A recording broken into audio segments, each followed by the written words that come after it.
Hi guys, I'm Jay Massey and I'm here inside the tank. We are going to be reviewing the episode of Shark Tank you just saw. And yeah, I know, I'm not one of the sharks, at least not yet, right?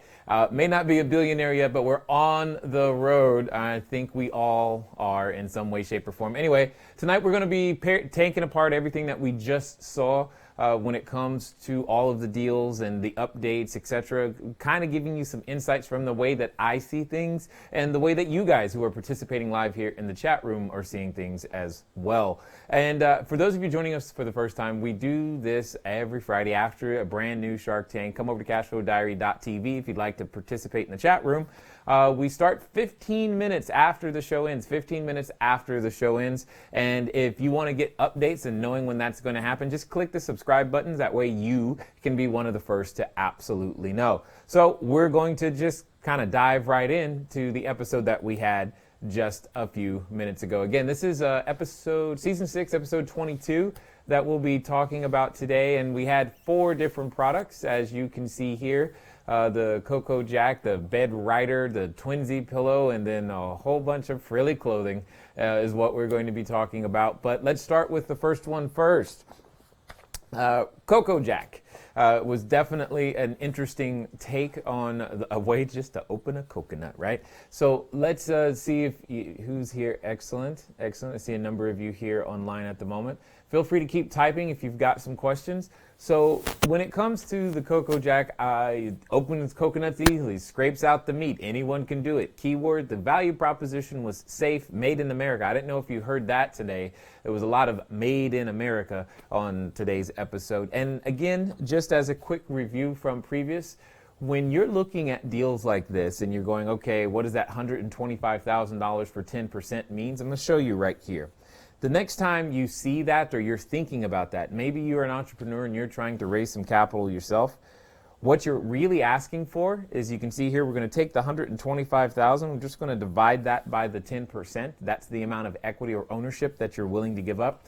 You're really asking someone to pay $1.25 million for your company, meaning if they're willing to pay $125 for 10, that's another way of saying, if I want to buy the whole thing, you're really willing to sell it for $1.25 million. Now, that's not something we've ever seen happen on Shark Tank, but that would be interesting if someone said, you know, hey, I'll just buy the whole thing from you. I've not seen that happen. I've not seen that deal actually go down. But at the end of the day, in this particular case, that's exactly what they were talking about. In this particular case, $125,000 for 10%. Now, some of the specifics from the owner, let me check my notes here. His name was Dave, if I remember correctly. Dave was definitely a Renaissance man, musician and all kinds of things, studied everywhere. But he's done $325,000 of revenue in 9 months, all online. That's impressive to me.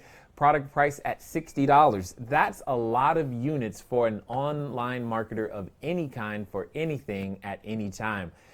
Cost was $26. Now, one of the first things when you look at this particular deal is that you look at the product price and the product cost, and in my opinion, they're too close together, also known as margin is not right where it needs to be. This is probably something he's got to get down to $9 to $10 to really begin to, quote unquote, make the puppy sing, so to speak, where you got to increase that price and figure out how you're going to do those things. Did we have a number? There was a number of offers on this one, right? Oh, okay, so it's the next screen. Got it. So as you guys can see here, there were 2 different offers, and I definitely preferred one over the other. So we had Mark Cuban come in at $125,000 with a 7% debt load, converted to 20. It was convertible debt, 25% equity. Barbara, no offers. Lori, no offers. Robert, no offers. And then Kevin, he did not say a royalty, and it was $125,000 for 50%. That's half the company. Now, with those offers, I totally agree with Dave. He made the same decision I would have made, a convertible debt offer. The interesting thing about a convertible debt offer, or in this case for me, is that that's the exact offer I just made, or a very similar offer that I just made to an investor for a completely different deal with the resort that we're working on right now is a convertible debt offer so that we can get the entity started and begin to get that seed capital and make things work. So, and they're very, very flexible in that sense. You may not have the ability, if you're inside of a business right now, you don't want to necessarily give up the equity, or more importantly, the investor doesn't know. They're unsure. Is it really going to be good? This is if it doesn't go well, at least I get the company's assets. As you heard Kevin completely talk about. If it doesn't go well, at least I get this in the meantime. But if it goes great, I then have the option to convert to 25% equity. So there's an advantage there so that you can at least get the cash to relieve any sort of pressure that you may or may not have. And at the same time, you got to understand that when it comes time, when you blow up, they blow up with you, which is one of the great things about this particular type of deal. So what would I have offered as the sixth shark? I would have offered something very, very similar to what Mark did, because I definitely I liked the offer. So from the shark standpoint, I would have offered something similar if I was actually interested in the product. I have this aversion to coconuts. I don't really like them. They don't really taste that good. And therefore, I would not have mentally been in the game for him. Would I take any of the offers? Absolutely. I was going to take, as I said, Mark's offer. It's the one that made sense. Would I have made a counter offer? I would have at least taken a stab at lower equity. Always ask, because you never know what they might say. And let me see, how would I have done it differently? We've already covered that. There were not too many other questions I would have asked, because again, when it comes to a product, because that was the thing that Kevin said. He's like, you got a product, not really of a business. There were so many more things that were missing that needs to be sold. I found it interesting though, and I don't know if you guys found this interesting. I found it interesting that Lori was not interested, because that totally looked like an infomercial, and he presented himself. I don't know if you've been down to the county fair. When you go down to the county fair, they always have those people who are, what do they call? Come on. The ones who are they're always in the tent, and they're just showing off what they got. And you got the guy with the knives and the blender there, whatever they're called, vendors, sure. Those people, they're always there selling something they made, show to show, following the carnival around. That's exactly what I felt from him when he was talking. So I don't know about much else with this particular one. It seemed relatively straightforward. What I did like was the change of the convertible debt. That is a very useful tool. Feel free to offer it. Feel free to use it if you understand the flexibility that you have within it. And the thing is that I'm sure that there will be conditions. That's the one thing, we didn't get to see. We see 8 minutes of what was probably 45 minutes of conversation. So when it comes to the convertible debt, of what the triggering clause is, this is kind of like an option, if you will, for those of you in the real estate world. So you put down an option deposit, and then you could triggers on certain events at your choice. And that's probably very similar to what Mr. Cuban is going to be doing at certain revenue and milestone markers. When things are achieved, it's just going to convert automatically with no big deal. Now, the cool thing is that once it does, the fixed payment goes away on that debt, which is kind of nice. So there's incentive on both sides for everything to go well, for sure. Excellent. Let's see if you guys have any questions at the moment. Nope, doesn't look like so. So let's keep going on to the next one. Who was that? Ved Ryder. Now, although I'm from the South, I do not have that accent. So he was asking $200,000 for 15%. So what's the first thing we've got to do? Let's figure out what he's really asking for. So we're going to take that $200,000. We're going to divide that by the 15%. And it's going to come to a valuation of approximately $1.3 million and some change, is what he's saying his company is worth at its particular stage. So again, made in America, truck bed seating. I thought that was an interesting thing. The one thing, I don't know if you guys caught this. I think it was, I don't know, it was either Mark or Lori who said something really quickly. What else do you have in the truck to make it fit? What they were trying to see is how universally applicable it is. Do you have to have technical, skill to actually be able to use and or install this? Because it has wider appeal, the less that is. Some of you, if you're like me, you avoid things that say some assembly required. And that's, because of that, the market shrinks. The market keeps shrinking. It's already who's going to want to ride in the back of their pickup truck? That's already a small subset of the population, and then they've got to know how to have it installed. Now, you could argue that customer probably has a friend or a cousin or is the person who actually knows how to install it. So that's completely fine in this particular case. Legal in all 50 states. Notice how that was key, and those become the important things. Now, here's the other thing. It's 800 units over 4 years. I don't know if you caught that, but that's not a lot, especially over 4 years. Yes, the product price point is higher. However, the other thing to think about is that the particular salesperson who was there was only there for 6 months. So he can't really be blamed for the low sales at this particular moment. That's a ownership issue who did not go out there and sell. Sales is it's just a necessary thing. You may not like it. You may not like the word sales, but guess what? It doesn't really matter. It's part of what must be done, which was what he attempted to do 6 months ago by bringing this guy aboard. The cost is $300. You heard them say it. I don't need to tell you. The cost is way too high, period. And $699 is probably a good price point for it, but that cost is way, way, way too high. There's no offers all across the board, which makes this very, very, very easy. Because again, for various different reasons, between safety, and the big one, I think I don't know if you saw when he was walking out, Barbara, that was specifically looking for the inventor. One of the key things in sales is it's a process that I call now you and can. And the can piece is, do you have the physical ability to do business? It's also known as getting all of the decision makers present. Whether they talk or not, I don't really care. I just need everybody in the room. And you got the majority shareholder who was in absentia. Where did he go? Why was he not there? That's interesting to me. And that was a red flag for them, which I can't really blame them. Because sometimes the deal isn't about the numbers, it's about who you're doing business with, and they couldn't get a bead on who that was. And we can't always send a representative. Sometimes you got to get on a plane and go, baby. Go, baby, go. So what would I have offered? Nothing, because I'm not a pickup truck kind of guy. I'm a sedan kind of guy, that's for sure. And I don't like anything that has to be manufactured, period. But that's me. Would I have taken any offers? No, none to take, so that's really easy. Counter offer, he was trying. That was, you got to give the guy credit. He was like figuring out a way. There was nothing but not yet. That's all he heard was not yet, not yet. So that no doesn't really mean no. It means I got to keep talking, and that's exactly what he did. How would I have done it different? I would have had the decision maker there.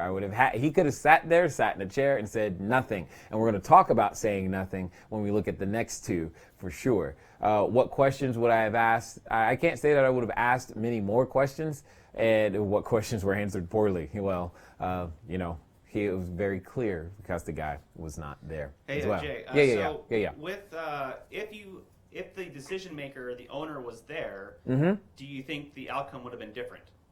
Oh yeah, absolutely. Because that's the whole thing. Is if he had been there, that would have been, he probably would have got something. It might not have been great, because there's a lot of, when you're looking at a cost of $300 to manufacture things, that we're not even talking about what turn time is. He probably would have got some kind of offer, which would have improved this. Because here's the double side. The double side for him right now is that he was on Shark Tank. Okay, so right now there's that small subset of that population is chasing him down, and they probably just crashed his website because he doesn't even have the infrastructure to scale, and he can't do it at cost. So I know that Damon Johnson was not on the show this one, but he does a lot of manufacturing. That's right. Do you think he would have been able to take his costs down to 100 and do the deal? That's a good question. Probably. And I wouldn't be surprised if Damon calls him later and says, "Hey man," because you gotta wonder, when the shark isn't there, do they just not watch, or they're am I missing something? Hey, I could pick that one up. They've got to have a way to work that out. But given that nobody made any offers, I don't think anybody. I don't see Kevin being upset if Damon comes back and makes the guy an offer and gets the deal. But yeah, and that's the thing. Having a manufacturing background now, even something as simple as producing a book is a form of manufacturing. And I know that sounds crazy. It's just a book, but it's still a challenge to take it from raw material and papers and source the printing and to source the graphics and the editing and putting it all together and getting it delivered to the customer.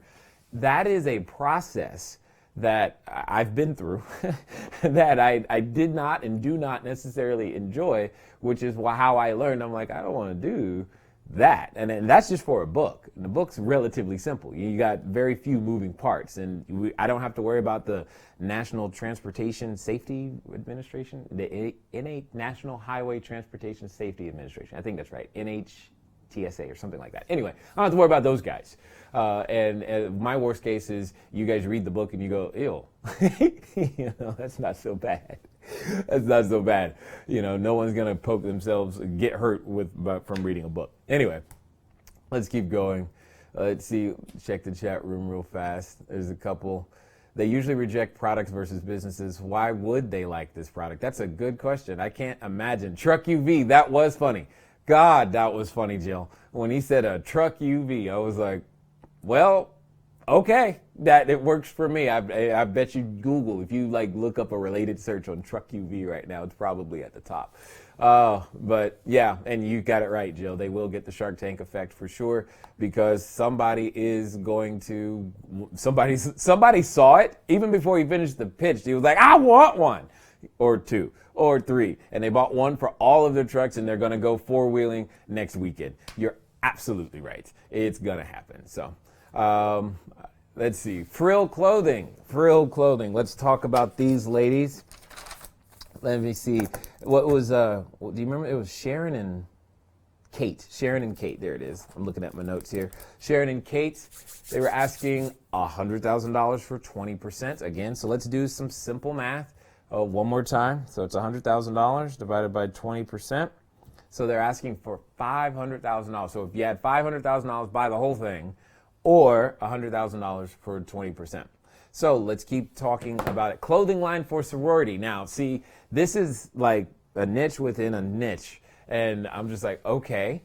But I think they made lots of smart decisions because the next one is all custom made. So they were clear about who their target market was. They were the target market in so many ways. They bled. You could just, when they opened their mouth, you just knew that they were the product. They were a product of the product. Some of the best products that we all know, all love, all use are because the person who invented it or made it was a product of the product and they understood it backwards and forwards and they used it. So that's also called the clue if you're looking for an idea. So they opened up a bridal division. That was smart. And again, made in America. So let's talk about the deal specifics. They had a sample skirt that retails between $60 and $70. Cost was $24. Sales is $400,000. The first year, $37. The year after that was $149. You got to look at that growth and go, ooh, somebody got a clue and something happened. I think they also said it was $500. That's what they started. No, what happened was they have. Usually the lifetime of a customer is $500 because they buy several dresses from them. Then every year they buy, so they get a lot of return customers for 4 years, and then when they get married, they get that as well for the bridal party. Got it. I thought she said they started the business with $500, but maybe I missed that. They did do that too. Oh, okay, got it. And I'm like, this is a killer return on investment right now. Now, You do see that February to May, that's a tight selling season. That means you got to have hyper efficiency. You've got seasonality. You still have expenses the rest of the year. You got to figure that out.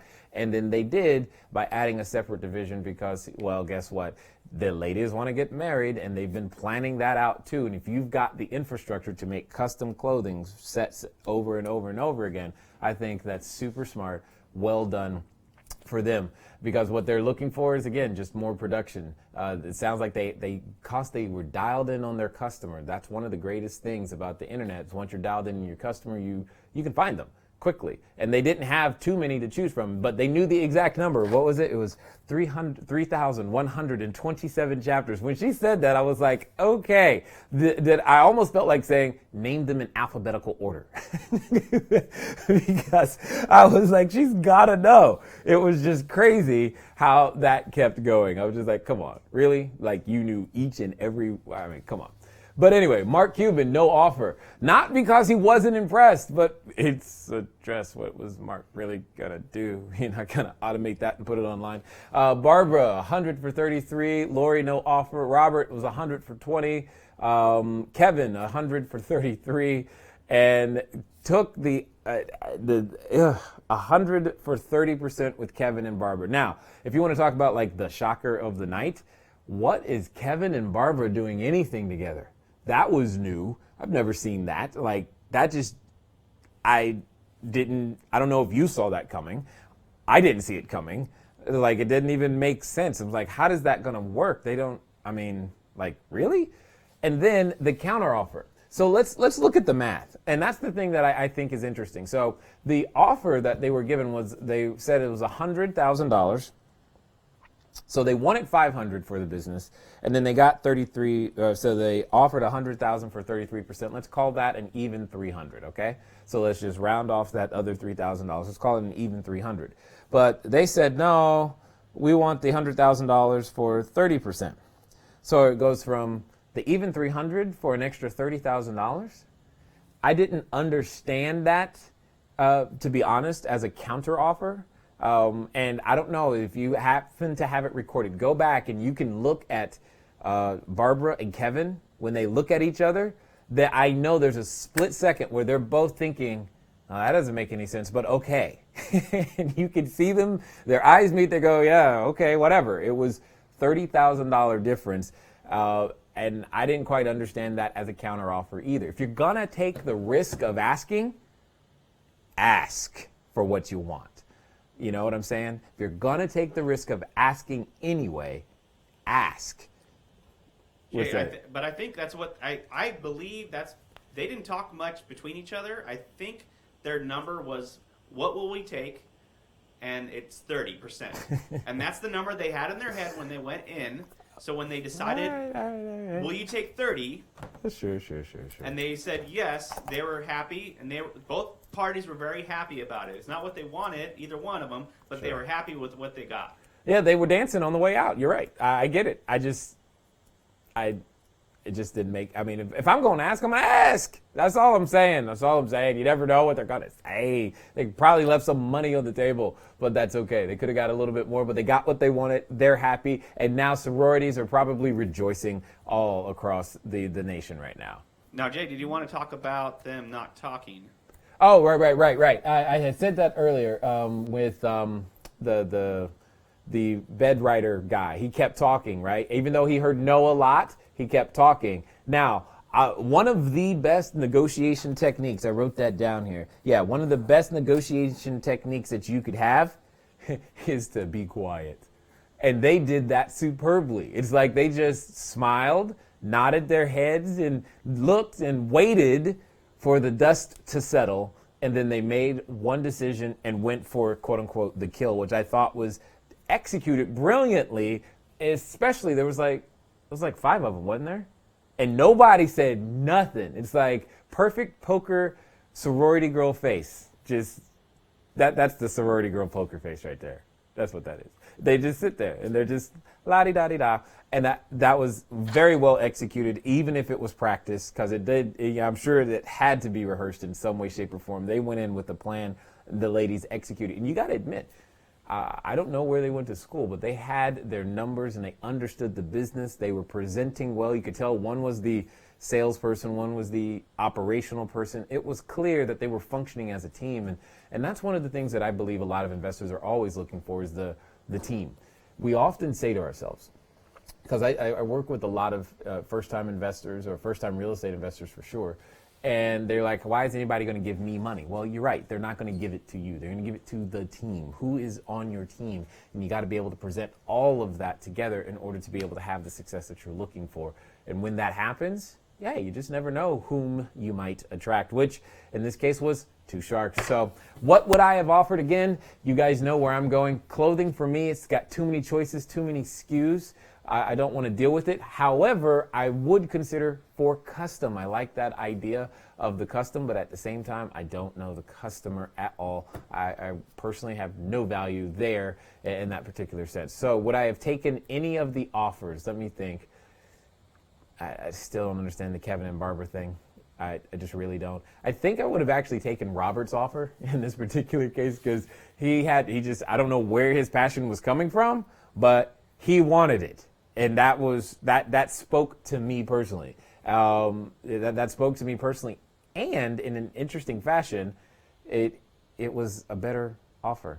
It was exactly what they were asking for. So I'm like, yeah, why not take that? So see, it had to come down to, I think it came down to Barbara in some way, shape, or form. And I don't know Barbara's history, but I'm guessing she was a sorority girl. And that probably made the entire difference for them. Yeah, and I think when Barbara gave her little spiel about the other person that they helped, right, that's right. That I'm pretty sure. I mean, Kevin and Robert are kind of not their people. Neither is Mark. So they were looking for Barbara or Lori. Lori, that makes sense. And when they got Barbara, they're willing to take it for more. Barbara at any price. That could have been what they were thinking. Barbara at any price. For sure, because that totally makes sense, especially since she had a connection. Was it Grace and Lace? She said Grace and Lace. So I thought that was interesting for sure. Would I have made a counter offer? You guys know the answer is absolutely, because I just would have. So what would have been? What would your counter offer? Let me see. Let me see. They were trying to buy it for 3. I was asking for 5, so I'm gonna come in at 4. So let's go 100 for 25%. You know, I'm gonna just start there. That's like splitting it down the middle, and see where we go. You know, and if they would have said no, then maybe we go up 1 percentage point at a time until we get to where we need to be. I don't know. I don't think I've ever seen that much negotiation going on in the Shark Tank. I know. Maybe they don't show a lot of it, but I don't. Right. They have. I've never seen more than 2 counters, and then they just stop. Right. Yeah, no, you got a point. Anyway, so let's see what you guys had to say. It was frilly clothing. It was full of pink. That's for sure. What questions I would have asked? You know, there is additional question, because one of the risks is the short sales season, February to May, and I get that you're going to do this bridal, but that bridal is still kind of seasonal. So like I'm like, what's Q3? What does Q4 look like? You know, what are you going to do in the fall and in the winter? What was your plan then? How do we earn money in the fall and the winter? I mean, because, you know, I'm sure there are some winter brides out there, but not anywhere near from what I see in the summer and spring, and I'm just like, that's just interesting to me. Well, I mean, with the bridal portion of it, because I used to be a wedding photographer. Yeah, I know. You would know, wouldn't you? I think that they have to, a lot of places, if they want custom bridal outfits, they need to order a long time ahead of advance. And if you get into the higher end wedding scene, they are planning their wedding 1 year to 2 years in advance. And so they're putting orders in all throughout the year to make sure they get their stuff well before the wedding day. Awesome. Well, hey, if that works for them, great. That would have at least been my question, so I could get that information, because it's still, like I said, it just felt like there was a hole of, okay, we're just twiddling our thumbs. What are we doing? How we're going to, create some value, earn some money, that type of thing. Anyway, bridal is the same season. Yeah, Jill, you got it right, and that's kind of what I was thinking. I'm like, it's kind of an overlap to some degree, but it's all good. They figured out what they needed to. So let's move on to the interesting deal of the night, the Twinsy Pillow. $75,000 for 10%. You know what we're going to do first, right? We're going to go over to the calculator, show you how it's done. So what are they asking for? Whoops, I accidentally put it in there. So it's $750,000. So by the whole thing, now I don't think these guys would have sold the whole thing at all. So I didn't know. Did you know that there were 135,000 twins born in the U.S.? He specifically was like, in the U.S. each year. I was like, that's a lot. No, and I am a twin, and I didn't know that. That's actually kind of funny. So you're in that number. I am in that number, but I did not know that it was that many. That's a lot of twins. but yet we see so few. You're like, where y'all at? Y'all start hiding somewhere. Anyway, and the baby pillow that helps mothers with twins. Now, see, you have to be the product. You have to be the person in that situation to even have a clue of understanding what the person needs. Because I promise you, it's not something that you could, I don't care how long you let me just sit and come up with ideas. I don't think I'm ever coming up with, hey, I know, let's make a pillow twin thing for mothers. For what? Really? And again, made in the USA. I think that was kind of a theme today, for sure. So let's look at the deal specifics and see what we've got. So they were projecting a little over $500,000 sales by the end of the year. They were already at 200,000. I think there was actually 300,000. I heard them the first time. I think it was actually 300,000. Oh, okay, got it. And now here, look at the margin difference: 99 for 29. Projected sales 1.2 to 1.5 in the coming year.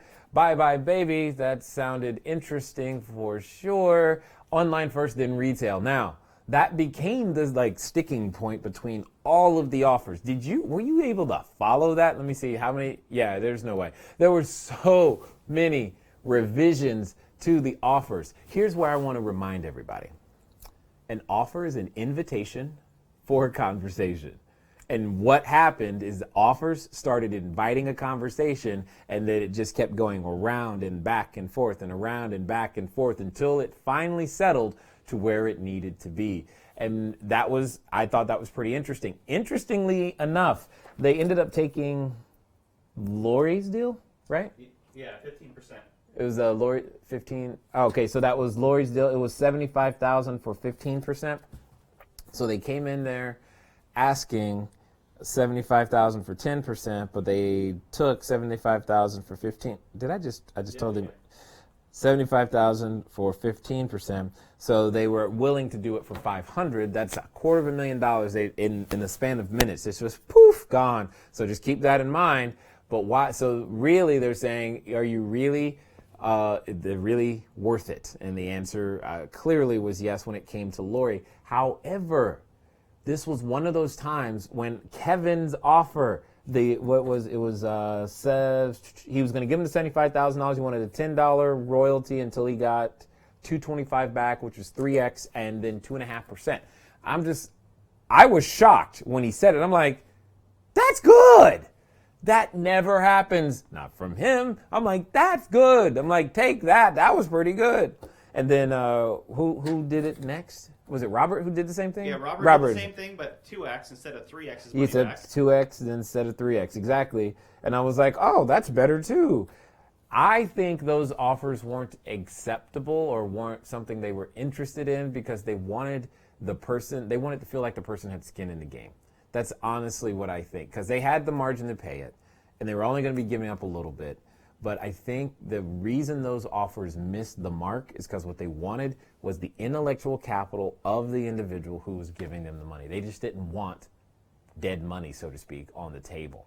They wanted expertise, they wanted guidance, they needed mentoring in various different forms. I think that's what they were after. Yeah, I mean, I think, once again, this is a Barbara Lori kind of product. Totally. And, they also... Yeah, I mean, they were both split on the same retail or not retail. Right. And they didn't probably need, like you said, they probably didn't need this $75,000. They never said really what they were going to do with it.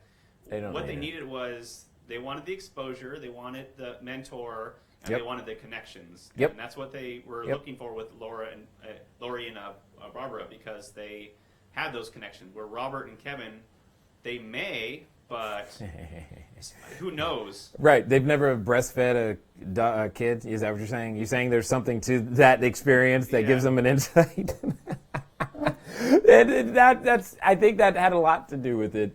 And that's why I think Lori picked up on that. And I thought it was interesting, Barbara and Lori going at it. Well, I'll do that too, and I'll do that too. Because they both saw the value in what it is that they were doing. It was niche, yes, but they still saw the value in going retail, which does probably destroy the margin, but their thinking increases distribution, especially if you begin to think about things like going beyond the United States, because I'm sure there are twins born in other countries where that same product could be hyper useful, and you could always go the licensing route. in this particular case, because maybe there's a hospital wants those now, right? Now they're branded with that particular hospital's logo all the way around in that particular sense. I mean, I don't know. There's lots of crazy ideas that come through my head anyway when I start thinking about this. But let's check in the chat room and see what you guys are talking about it. They wanted QVC and the Bye Bye Baby connection. I think you're right. I think Jill, again, you're pretty good at this, because it's a QVCable product for sure.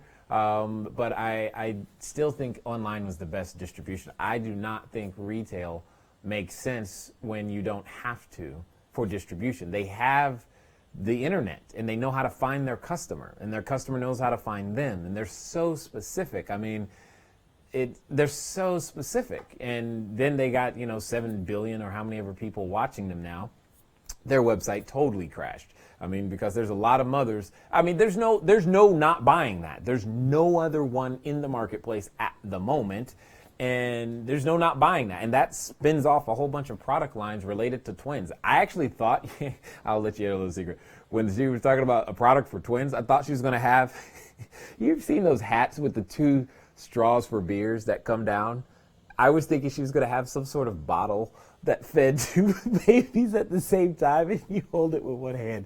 I know. I'm just, okay, yeah, I'm backwards. It is what it is. I didn't really know what it was going to be, and then it took me a while to get it. And then I just remember when, some of my children were born, my wife had the obviously a pillow like that, but it was just for one kid at a time. And I was just like, oh, well, duh, that makes sense. And my wife went with it everywhere. It was like, where is it? And I'm like, you better find it, like yesterday.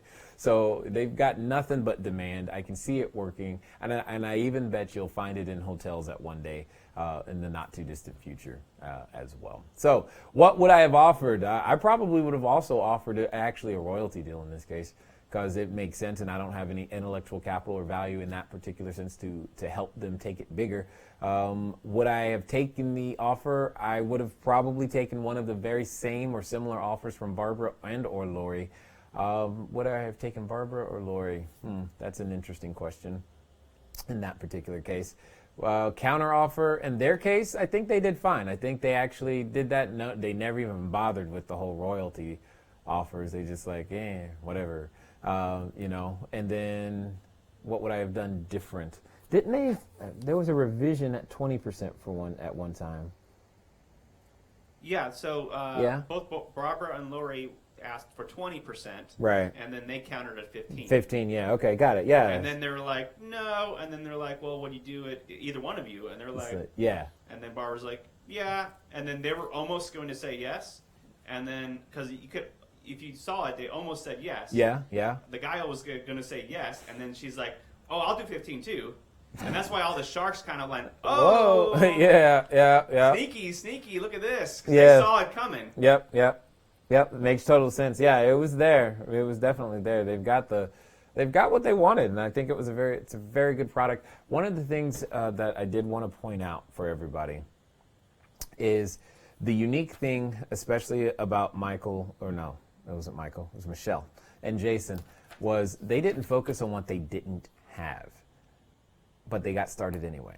They started where they were, they worked with what they did have, and made it work, And that's one of the things. I mean, for some of you, maybe you're watching this for extra hints on how to get, better at real estate investing. Maybe you're trying to figure out how to do, raise some capital, and you've got your idea, and you're so focused on what you don't have, your idea can't grow legs and get off the ground. And they were a great example of starting with what they did have. He was washing cars, they were unemployed, and all this other stuff going on. I mean, so many losses, and that loss means they thought they were kind of pregnant, but it didn't take, and they had to do the IVF over and over and over again. And I can't even imagine, from an emotional standpoint, what that felt like, but they weren't going to quit. They're determined individuals, and that's what this country was made on.